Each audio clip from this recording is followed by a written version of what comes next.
Guys, because I'm not gonna be there with you, so I cannot show you this in person, but I'm gonna try and leave a video for every single slide that you see today. So right here we have a slide and we have 3 different questions that you need to answer, right? So to begin with, I want you guys to look at the problem itself.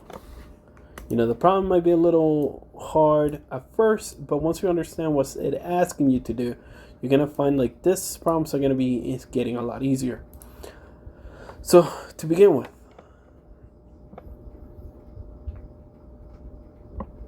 it says, I'm gonna read the problem. You would like to take a taxi to the airport.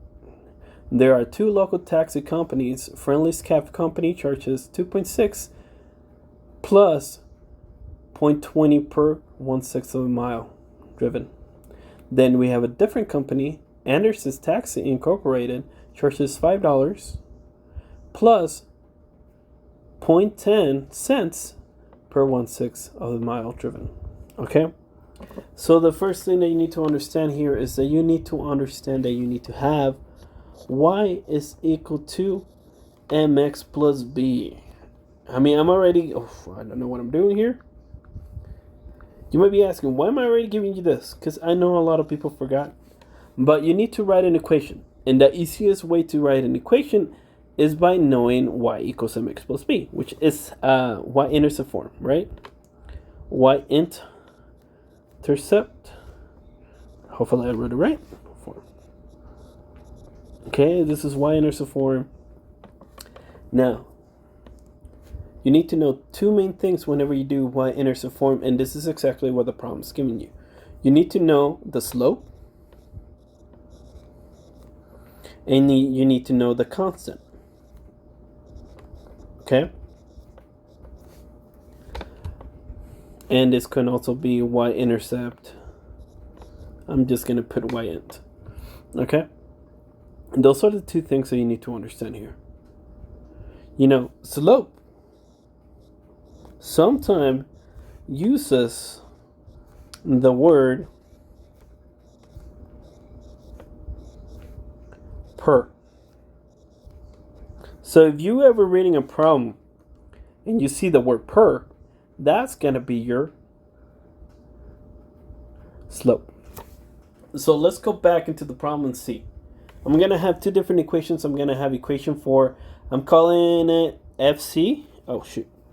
I'm going to call it FC. C. Yeah. FCC. And the other one's going to be Anderson's. Okay, so Anderson Taxi Incorporated, right? Oh my God, what am I doing? Taxi Incorporated. There we go. ATI and FCC. Okay, for FCC, I'm going to read what it says. It charges $2.60 plus 0.20 cents per 1/6 of a mile. Don't worry about the 1/6 of a mile. That one doesn't matter at all in this problem. Okay? Just forget it. And right now we're doing number 1. Okay, so let's write our equation. So I know I have y, right? That's how we start equations. And what is my slope? Well, I said whenever we see the word per, what's after 0.20? Per. So I know that the 0.20 is going to be my slope. Once I write the slope, what goes after the slope? X.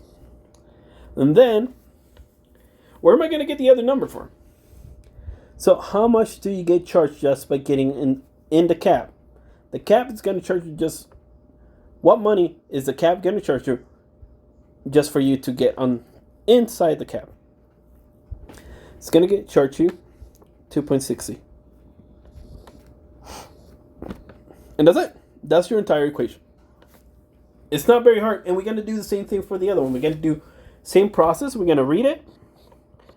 And I know that it says like 10 cents per. So I'm going to put 0.10 X. Then plus, how much are we getting charged just for getting inside the cab? $5. That's it. That's the answer for number 1. I already gave you the answer for number 1. Okay, so if you're watching the video, you should have that filled out already. It's not very hard. It's very easy. Okay, now what's next? What are we going to be doing next? Okay, what's going to happen now? It says graph the system of equations. What I want you guys to do from here, I want you guys to actually go and grab Inspire. So number 2, grab Inspire. Inspire. Am I typing in right? I don't know. Grab the Inspire, and I want you to graph them, okay? Graph them both, and draw your line, and that's all you got to do. Now, estimate the solution.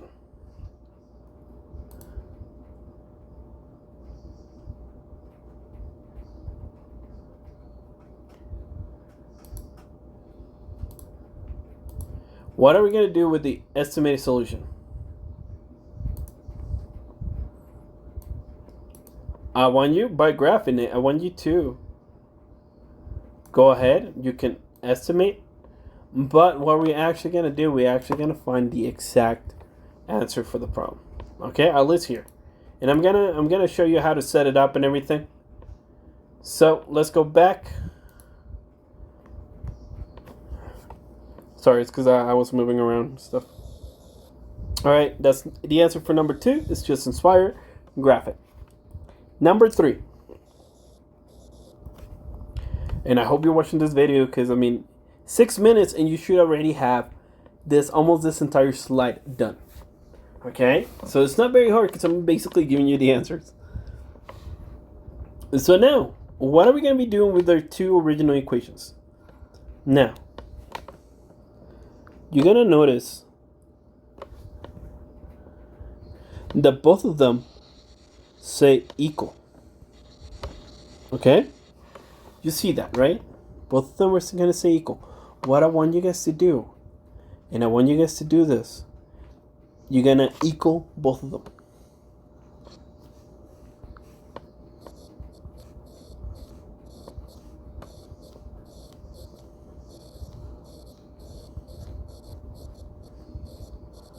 You're going to equal both equations. What do I mean? I'm going to show you, and then I'm going to let you guys do your work. So you're going to grab the first one. And I would recommend you guys to go ahead and get Inspired because it's going to be a little hard. So I'm going to write the first one. But you notice I didn't put the y. And you're going to see right now the reason for that.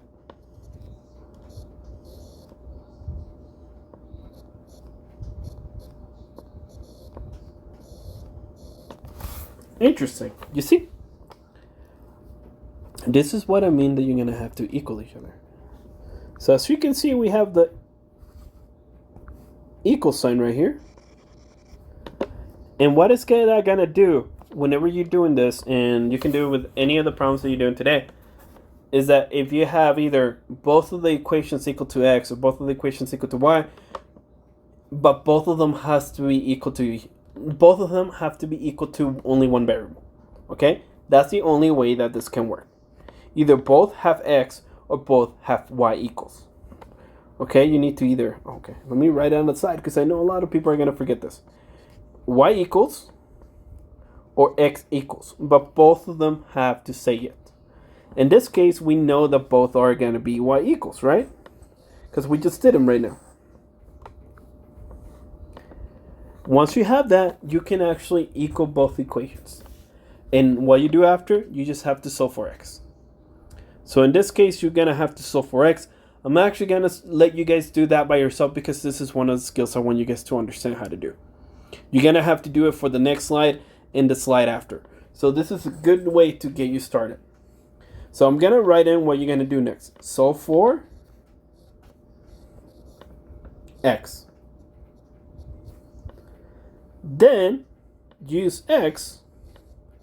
Once you solve for x, you're going to get your answer for x. You're going to use x to find y. And that's literally all you do. And you're going to do the same thing that we did in the previous one, where I got, like, you remember? On the previous slide or in the previous video, you saw me that I grabbed the x, the number for x, and I plug it into the other equation.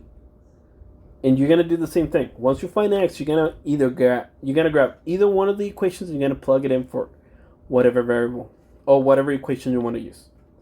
And that's it. Then you're going to find your y. Okay? Like I was saying, if you've been doing your work, you should be able to understand what's going on right now. I didn't want to give you guys this on day one because I knew a lot of you were going to forget. Or how do we solve for stuff? But that's what I'm saying. If you're not watching the videos and I show up on Monday and you haven't done anything, then I'm sorry, but you're not going to do very well. Just letting you guys know. Okay, that's basically it. Hope to see you guys soon.